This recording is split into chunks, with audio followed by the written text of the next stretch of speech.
Hello friends, नमस्ते YouTube my channel. तो आज આપણે બનાવીશું ટેસ્ટી મસાલેદાર છાશ। આ છાશ આ મસાલા કરવાથી એટલી ટેસ્ટી અને સરસ બને છે કે તમે એક વખત આ રીતે આ મસાલાથી તમે છાશ બનાવશો ને તો ફરીથી પણ બનાવવાનું મન થશે। એટલી ટેસ્ટી મસાલેદાર છાશ આ તૈયાર થાય છે। તો ચાલો આપણે શરૂ કરીએ મસાલા છાશ બનાવવાનું। મસાલા છાશ બનાવવા માટે મેં આ દહીં લીધું હતું। દહીંમાં મેં પાણી એડ કરીને તેની છાશ બનાવી દીધી હતી। तो आ छाश हजी जाडी है तो आप पानी एड कर छाश ने थोड़ी पतली करीशू। तमारे जे रीतनी छाश राखवी होय जाडी के पातળી ए रीतनी छाश तमे बनाई सको छो। पछी अहींया मैं एकदम ठंडू पानी लीधुं छे तो छाश में आपणे ठंडू पानी एड करीशू ने आ रीते मिक्स कर नाखीशू। जुओ अमे घरना दूधनी ज छाश बनावी छे।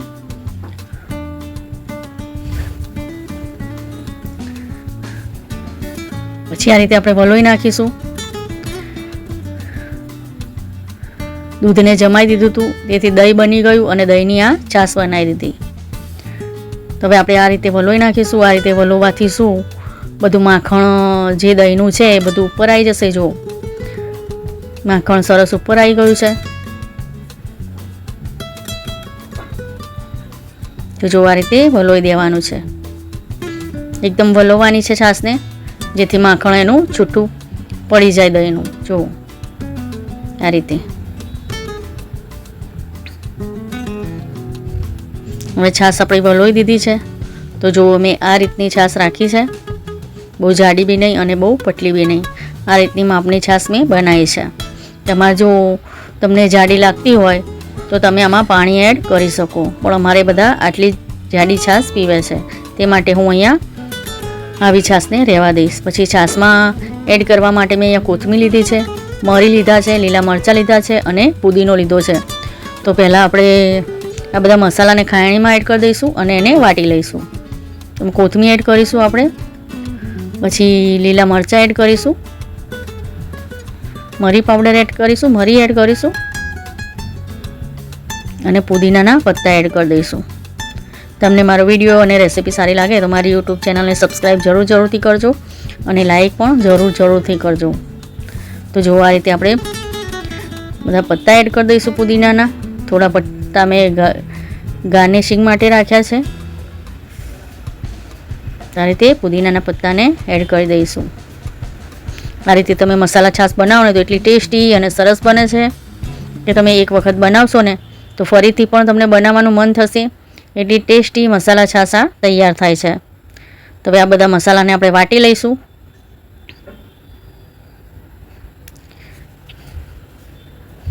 અહીંયા મરચાં તીખા છે એટલે હું અહીંયા એક જ મરચું અંદર એડ કરું છું ને બીજું મરચું એડ નથી કરતી। એ મસાલાને આ રીતે આપણે વાટી દઈશું। જો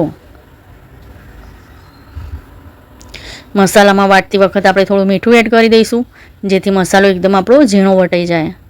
તમે મીઠું એડ નહીં કરો ને તો મસાલો થોડો આખો રહેશે, પણ જો તમે મીઠું એડ કરશો ને તો મસાલો એકદમ આપણો ઝીણો વટાઈ જશે। મસાલાને આ રીતે વાટી દઈશું આપણે। તમારે જો મિક્સરમાં પીસવો હોય તો તમે મિક્સરમાં પણ મસાલો બનાવી શકો છો। આ રીતે મસાલો કરવાથી શું છાશ પીએ ને તો એકદમ સરસ ટેસ્ટ આવે છે છાશનો।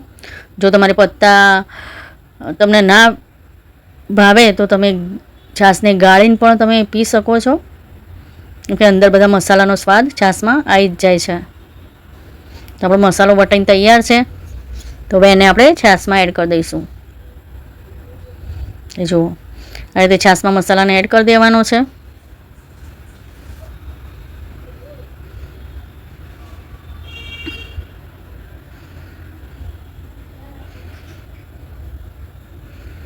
તો જો બધો મસાલો છાશમાં એડ કરી નાખ્યો છે।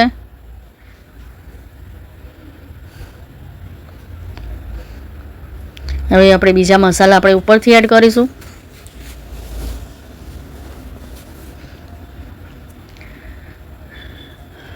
તો અહીંયા મેં જીરું લીધું છે, જીરુંને મેં વાટી નાખ્યું હતું પહેલાં।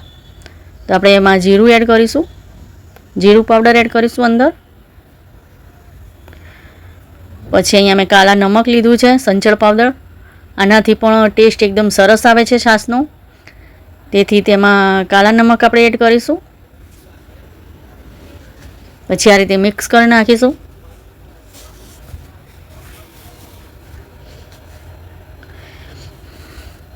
પછી આને થોડીવાર માટે મિક્સ કરતું રહેવાનું, જેથી બધા મસાલા સરસ છાશમાં મિક્સ થઈ જાય. આ માટે થોડીવાર માટે આપણે મિક્સ કરતા રહીશું. જુઓ આ રીતે મિક્સ કરતું રહેવાનું છે. જો આ રીતે આપણે મિક્સ કરતા રહીશું છાશને થોડીવાર માટે, જેથી બધા મસાલા આપણા છાશમાં એકદમ સરસ મિક્સ થઈ જાય. જો તમારે આ રીતે છાશ પીવી હોય તો આ રીતે પણ પી શકો છો, અને તમારે જો અંદર પત્તા આવતા હોય, તમને એવું લાગે તો તમે આને ગાળીને પણ પી શકો છો. તો આપણી મસાલા છાશ તૈયાર છે. તો હવે આપણે એને ગ્લાસમાં કાઢી લઈશું.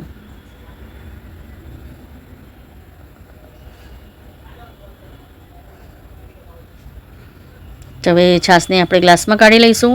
તમે આ રીતે ચોક્કસથી બનાવજો. છાશ ખૂબ સરસ તૈયાર થાય છે, મસાલા છાશ. મારો વિડીયો સારો લાગે તો મારી યુટ્યુબ ચેનલને સબસ્ક્રાઈબ જરૂરથી કરજો, અને લાઈક પણ જરૂરથી કરજો. તો જો છાશને આપણે ગ્લાસમાં એડ કરી દઈશું. તો જો કેવી સરસ એકદમ મસાલા છાશ આપણી તૈયાર થઈ છે.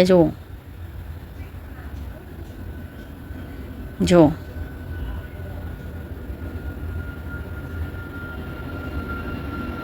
તો અહીંયા ટેસ્ટી મસાલા છાશ આપણી તૈયાર છે.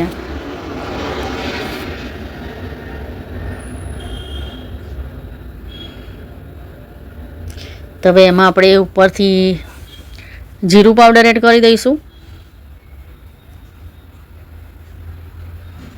ઉપરથી આપણે જીરું પાવડર એડ કરી દઈશું આ રીતે. જો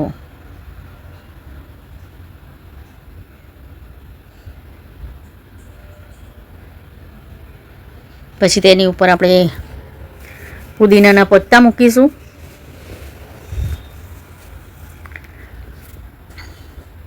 તો જો આ રીતે આપણે પુદીનાના પત્તાને મૂકી દઈશું.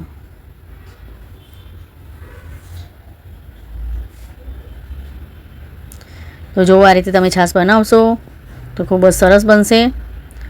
તો બધાને મારા તરફથી જય મા લક્ષ્મી અને જય શ્રી કૃષ્ણ. જો કેવી સરસ છાશ બની છે, તમે એક વખત ચોક્કસથી બનાવીને પીજો. ખૂબ સરસ મસાલા છાશ અહીંયા તૈયાર થાય છે. તો હવે આપણે થોડા કોથમીરના પત્તા ઉપર એડ કરી દઈશું આ રીતે, એટલે છાશ આપણી એકદમ સરસ દેખાય.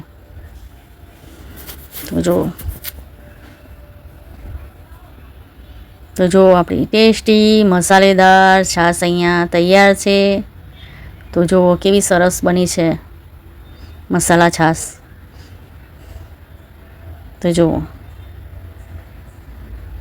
દેખાય છે બી સરસ, અને બની હતી પણ એકદમ ટેસ્ટફુલ.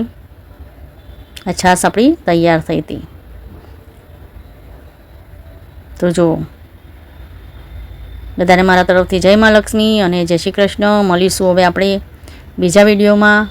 તો જો આ મસાલા છાશ આપણી તૈયાર છે. આ રીતે ચોક્કસથી બનાવજો. પછી મને કહેજો કે તમને આ મસાલા છાશ કેવી લાગી. તો જો તો મળીશું હવે બીજા વિડીયોમાં.